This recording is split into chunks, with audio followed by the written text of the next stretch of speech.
देखो, इंपॉर्टेंट बात इसमें ये है कि सिविल डिसोबीडियंस मूवमेंट तो इस समय चल ही रहा था जब का ये कहानी है। सिविल डिसोबीडियंस मूवमेंट हमने खत्म कर लिया है, लेकिन उसमें ये एक स्ट्रीम रह गई है, एक शाखा रह गई है ये। और ये शाखा है थर्ड राउंड टेबल कॉन्फ्रेंस के रूप में। हाँ जी, good evening. Third round table conference 17 नवंबर से शुरू हुई और 24 दिसंबर 1932 तक चली। 17 नवंबर 1932 से 1932 से और 24 दिसंबर 1932 तक ये चली। कांग्रेस ने तो इसका बायकॉट किया ही।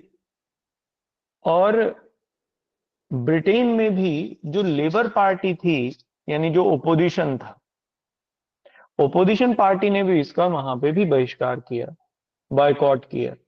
दोनों ने इसमें हिस्सा नहीं लिया। इसलिए ये केवल फौरी तौर पर दिखावा था एक जो सरकार कर रही थी।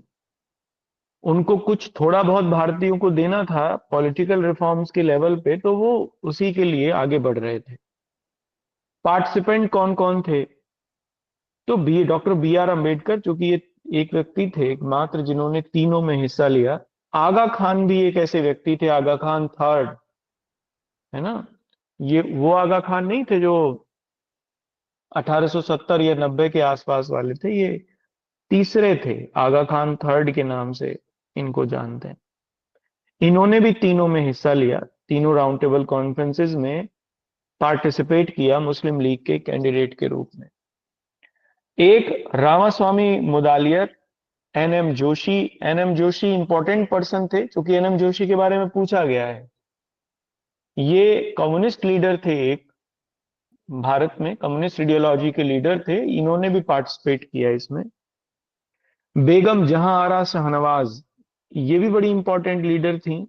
जो फेमिनिस्ट ग्रुप था इंडिया में, उसको ये लीड करती थी। फेमिनिस्ट जो पार्टी थी उसकी लीडर थी ये। ठीक है। और तेज बहादुर सप्रू, सर पुरुषोत्तम दास ठाकुर दास। आज इनको लेकर एक क्वेश्चन भी था उसमें। पुरुषोत्तम दास टंडन नाम लिखा हुआ था वहां पे। ये वही है, टंडन ठाकुर दास एक ही बात है। इन लोगों ने पार्टिसिपेट किया, जो इंपॉर्टेंट पार्टिसिपेंट थे थर्ड राउंड टेबल कॉन्फ्रेंस में। आउटकम इसका क्या रहा? थर्ड राउंड टेबल कॉन्फ्रेंस खत्म हुई, ब्रिटिश सरकार ने एक व्हाइट पेपर इसको लेकर बना लिया न्यू कॉन्स्टिट्यूशन के ऊपर। दिसंबर में ये खत्म हो गई राउंड टेबल कॉन्फ्रेंसेस। इन तीनों राउंड टेबल कॉन्फ्रेंसेस के आउटकम के बेस पे मार्च 1933 में एक व्हाइट पेपर सरकार ने बनाया। इसमें चार मेजर प्रपोजल थे जो रखे। क्या क्या मतलब जो सरकार ने माने? एक तो उन्होंने ये माना कि इंडिया एक फेडरेशन होगा। और फेडरेशन में कौन कौन शामिल होंगे, क्योंकि ये फर्स्ट राउंड टेबल कॉन्फ्रेंस से ही फेडरेशन की बात हो रही थी। मुस्लिम लीग की डिमांड थी, याद आ गया होगा ना। मुस्लिम लीग ने डिमांड की थी फेडरेशन की, जिन्ना की 14 सूत्रों में थी। और जबकि नेहरू रिपोर्ट जो थी वो यूनियन की बात करती थी। याद आया? अरे आ गया होगा। यही तो लड़ाई का मुद्दा था, मैंने खूब समझाया था इसके बारे में। तो यहां देखो कि सरकार ने मुस्लिम लीग की बात को तुरंत माना और उन्होंने फेडरेशन के रूप में भारत को गठित किया। ठीक है, एक। दूसरा, उन्होंने ये कहा कि प्रोविंसेस में रेस्पॉन्सिबल गवर्नमेंट बनेगी। ठीक है। लेकिन कैसे होगी, क्या होगी, ये नहीं बताया। रेस्पॉन्सिबल गवर्नमेंट की उन्होंने बात की इस व्हाइट पेपर में। तीसरा, उन्होंने ये कहा कि सेंटर में डायआर्की होगी। यानी जो डायआर्की, द्वैध शासन पहले राज्यों में था, 1919 के एक्ट से आया, उसे अब हम लोग सेंटर में लेकर चले जाएंगे। यानी सेंटर में, सेंट्रल गवर्नमेंट में डायआर्की होगी। इसका मतलब यही था कि वहां कुछ सब्जेक्ट रिजर्व होंगे और कुछ सब्जेक्ट ट्रांसफर्ड होंगे। जो सेंटर के ट्रांसफर्ड सब्जेक्ट होंगे वो भारतीय मंत्रियों के द्वारा उनका एडमिनिस्ट्रेशन देखा जाएगा। यानी पार्शियल रेस्पॉन्सिबल गवर्नमेंट सेंटर में बनाने की बात हुई। प्रोविंसेस में कंप्लीट रेस्पॉन्सिबल या फुल रेस्पॉन्सिबल गवर्नमेंट बनाने की बात पर सहमति हुई। इसको हम लोग प्रोविंशियल ऑटोनॉमी भी कह सकते हैं। तो ये डायआर्की। अच्छा, एक और चौथी इसमें चीज थी कि वायसराय को स्पेशल पावर्स दी जाएंगी, इमरजेंसी पावर्स के साथ वायसराय होगा, जो कि कभी भी जरूरत पड़ने पर सेंट्रल गवर्नमेंट के लेवल पर और स्टेट गवर्नमेंट यानी प्रोविंसेस के लेवल पर हस्तक्षेप कर सकता था। मतलब कि इलेक्टेड रिप्रेजेंटेटिव्स का अगर कोई निर्णय है या लेजिस्लेचर, तो ये वो यूज कर सकता था, अपनी इमरजेंसी पावर का यूज कर सकता था। ये 4 पॉइंट बेसिकली व्हाइट पेपर में दिए गए। ठीक है। लिनलिथगो की लीडरशिप में ही, जो कि भारत में वॉयसरॉय भी थे उस समय, बल्कि होने वाले थे, आगे आएंगे, विलिंगडन थे उस समय, तो अभी थे नहीं। लिनलिथगो की लीडरशिप में एक कमेटी बनी ब्रिटिश पार्लियामेंट में ही। उस कमेटी ने, जॉइंट सेलेक्ट कमेटी, क्योंकि पार्लियामेंट में जो पॉलिटिकल रिफॉर्म्स होते हैं ना, एक कमेटी बनती है, जॉइंट सेलेक्ट कमेटी कहते हैं उसे, संयुक्त परिषद कहते हैं दोनों सदनों की, जिसमें लोअर हाउस और अपर हाउस दोनों के मेंबर होते हैं। तो वैसे ही एक जॉइंट कमेटी बनी। इस जॉइंट कमेटी ने एक रिपोर्ट प्रस्तुत की, और इस रिपोर्ट के आधार पर ब्रिटिश पार्लियामेंट ने 1935 का एक्ट बनाया। 2 अगस्त 1935 को इसे महाराज से, या ब्रिटेन के जो महाराज थे उस समय, रॉयल एसेंट मिल गया उनकी तरफ से, और 2 अगस्त 1935 से ये एक्ट बन गया, कानून बन गया भारत में। ये इसके बारे में कुछ इंपॉर्टेंट बातें हैं, एक दो, जो आपको लिख लेनी चाहिए मेरे हिसाब से। समझ में आया 1935 का एक्ट कैसे बना? क्लियर है? आवाज आ रही है? अच्छा, ओके। लिखो। Third round table conference third round table conference was started from 17th नवंबर। तृतीय गोलमेज सम्मेलन की शुरुआत 17 नवंबर को हुई, and it was completed on 24th December 1932। 24th दिसंबर 1932 तथा 24 दिसंबर 1932 को 24 दिसंबर 1932 को यह समाप्त हो गया। It was boycotted it was boycotted by Indian national Congress by Indian national Congress and labour party in Britain and labour party in Britain. यह भारतीय राष्ट्रीय कांग्रेस यह भारतीय राष्ट्रीय कांग्रेस, या ऐसा कर लिखना, इसका भारतीय राष्ट्रीय कांग्रेस एवं ब्रिटेन की लेबर पार्टी ने ब्रिटेन की लेबर पार्टी ने बहिष्कार किया। लेबर पार्टी ने बहिष्कार किया। ठीक है। पार्टिसिपेंट लिख लीजिए। पार्टिसिपेंट यानी भाग लेने वाले लोग कौन कौन थे? बी आर अंबेडकर, है ना, डॉक्टर बी आर अंबेडकर। दूसरा लिखना, जहां आरा शाहनवाज। जहां आरा शाहनवाज। नेक्स्ट, आगा खान। आगा खान। नेक्स्ट, तेज बहादुर सप्रू। टीबी सप्रू। ये कुछ इंपॉर्टेंट लोग थे। एक और लिख लीजिए, एनएम जोशी। ये भी पूछा गया है, एनएम जोशी। ये 2-3 लोग थे जो इंपॉर्टेंट थे। नेक्स्ट लिखना, आउटकम।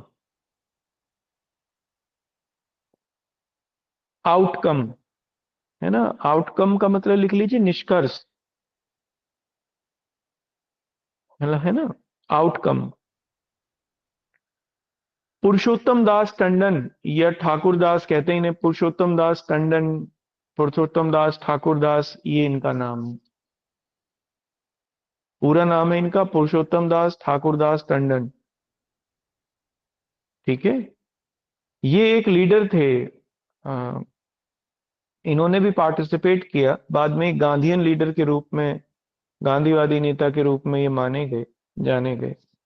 खैर इंपॉर्टेंट उतना ज्यादा नहीं है। अब आप नेक्स्ट अगले पॉइंट से लिखना। After the discussion, after the discussion of round table conferences, of round table conferences, British government, British government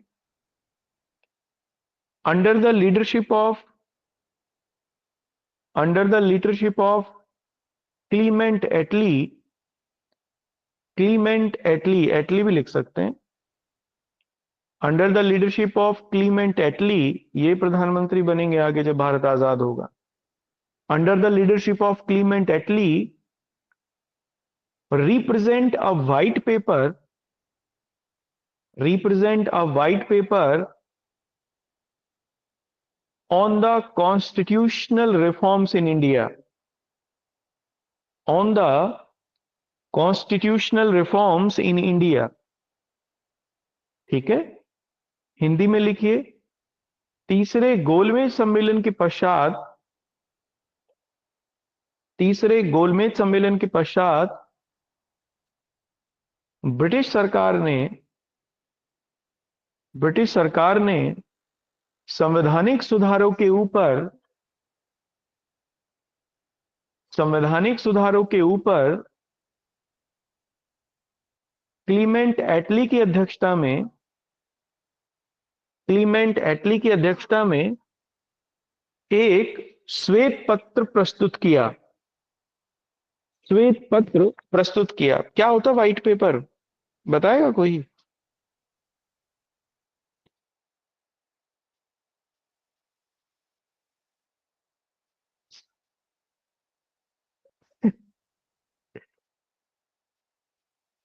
ये पॉलिटी में आता है, सब आएगा, ये पार्लियामेंट्री प्रोसीजर में आता है एक्चुअली ये। देखो व्हाइट पेपर ना सरकार का एक एफिडेविट होता है, एक एफिडेविट के रूप में मान्यता होती है इसकी। या आप ऐसा समझिए कि गवर्नमेंट एफिडेविट को हम लोग व्हाइट पेपर कह सकते हैं, जो सरकार पार्लियामेंट में प्रस्तुत करती है। वो शपथ पूर्ण कहती है उस बात को, यानी उस बात से जो वो लिखेगी उस एफिडेविट में, उससे वो डिनाई नहीं कर सकती कभी भी। तो it is an affidavit of the government which is being represented in parliament.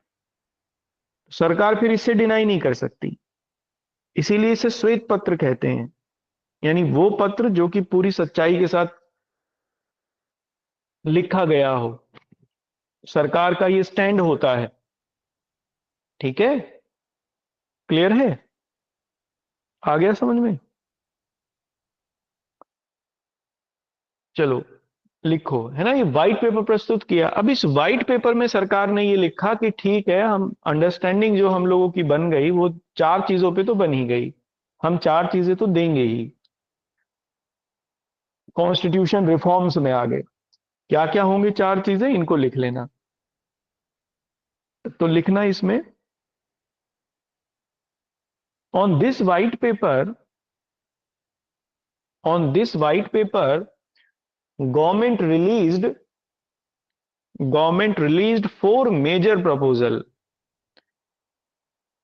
government released four major proposal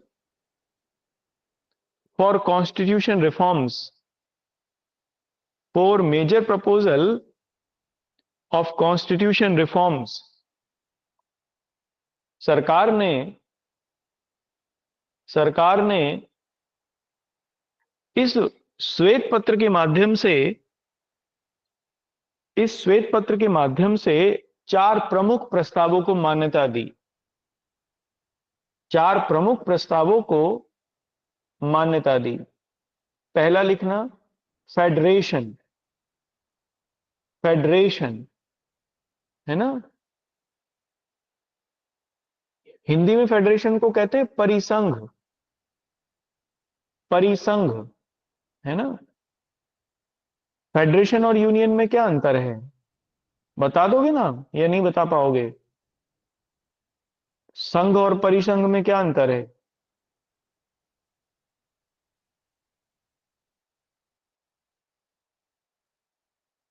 बता दोगे, चलो लिख लेना, देख लेना, मैं बता दूंगा फिर बाद में। नेक्स्ट लिखना, प्रोविंशियल ऑटोनॉमी, प्रांतीय स्वायत्तता। प्रोविंशियल ऑटोनॉमी, प्रांतीय स्वायत्तता, इसके आगे ब्रैकेट में लिखना, है ना, प्रांतीय स्वायत्तता के आगे लिखना ब्रैकेट में, इसका मतलब क्या था, responsible government at provinces, responsible या full responsible government, full responsible government at provinces, प्रांतों के स्तर पर, प्रांतों के स्तर पर पूर्ण उत्तरदायी सरकार। ठीक है, दो, तीसरा लिखिए, dyarchy at the centre, dyarchy at the centre, केंद्र के स्तर पर द्वैध शासन, केंद्र के स्तर पर द्वैध शासन, इसका मतलब क्या था। देखो पहले प्रोविंसेस में थी ना डायरकी, 1919 के एक्ट से आ गई थी। जैसे प्रोविंसेस के सब्जेक्ट को दो भागों में बांट दिया गया था। सबसे पहले तो सब्जेक्ट को ही दो भागों में बांटा, एक वो जो सेंटर देख सकता था, एक वो जो स्टेट देख सकते थे 1919 के एक्ट में। फिर जिन सब्जेक्ट को स्टेट देख सकते थे उनको भी दो भागों में बांट दिया गया, एक वो जो कि रिजर्व थे, एक वो जो कि ट्रांसफर्ड थे। रिजर्व सब्जेक्ट को प्रांत का लेफ्टिनेंट गवर्नर देखता था, और जो ट्रांसफर्ड सब्जेक्ट थे उनको भारत, जो भारतीय मंत्री थे वो देख सकते थे। तो दैट वाज डायरकी, क्योंकि दो केंद्र हो गए ना सत्ता के, एक प्रांत का गवर्नर और दूसरा मंत्री, है ना। हाँ, चेम्सफोर्ड रिफॉर्म्स में तो 1919 का एक्ट चेम्सफोर्ड रिफॉर्म्स ही तो था, उसको चेम्सफोर्ड रिफॉर्म्स भी कहते हैं, मॉन्टेग्यू चेम्सफोर्ड रिफॉर्म्स, क्योंकि मॉन्टेग्यू उस समय वायसराय थे और लॉर्ड चेम्सफोर्ड सेक्रेटरी थे। नहीं नहीं, मॉन्टेग्यू सेक्रेटरी थे और चेम्सफोर्ड वायसराय थे, लॉर्ड चेम्सफोर्ड। ये हुआ 1919 में। 1935 में क्या हुआ, यही सिस्टम सेंटर में लागू किया गया, प्रांतों में फुल रेस्पॉन्सिबल गवर्नमेंट कर दी। ठीक है, तो आप लिखो इसमें डायरकी एट सेंटर, केंद्र में द्वैध शासन, और चौथा लिखना इसमें इमरजेंसी पावर, इमरजेंसी पावर, या बल्कि आप ऐसा लिखना, exclusive emergency power to viceroy, exclusive emergency power to viceroy, है ना। वॉइस रॉय को विशिष्ट प्रांतीय शक्तियां, सॉरी विशिष्ट आपातकालीन शक्तियां, है ना। अब ये क्या थी, ये शक्तियां ये थी कि अगर वॉइस रॉय चाहता तो इन तीनों को खत्म कर देता, ऊपर वालों को, इमरजेंसी पावर का यूज करके। फेडरेशन को भी खत्म कर सकता था, सेंटर में जो कानून बनाए जाते भारतीय मंत्रियों के द्वारा उनको भी खत्म कर सकता था, और प्रांतों को भी अपने हिसाब से वो गाइड कर सकता था। फाइनल जो लगाम थी, यानी इन चारों पांचों ताकतों की, वो हाथ में आ गई वॉयस रॉय के। इसीलिए तो जवाहरलाल नेहरू ने कहा था कि इसमें तो रिजेक्ट कर दिया था 1935 के रिफॉर्म्स को, क्योंकि उन्होंने ये कहा कि ये तो बिना इंजन की गाड़ी है और उसमें भी बहुत सारे ब्रेक हैं। ये कथन है नेहरू का, ये कई बार आया एग्जाम में, मेंस एग्जाम में पूछते हैं कि ये किसने कहा था या इसका क्या मतलब है। तो बिना इंजन की गाड़ी तो उन्होंने इसको इसलिए कहा क्योंकि फेडरेशन बननी थी, और वो फेडरेशन तब बनती जब उसमें जो देसी रियासतें हैं वो शामिल होती। देसी रियासतें शामिल हुई ही नहीं, तो फेडरेशन बना ही नहीं, मतलब रेल का इंजन बना ही नहीं। इसलिए उन्होंने कहा ये बिना इंजन की रेलगाड़ी है, जिसमें ब्रेक बहुत हैं। ब्रेक उन्होंने क्या कहा?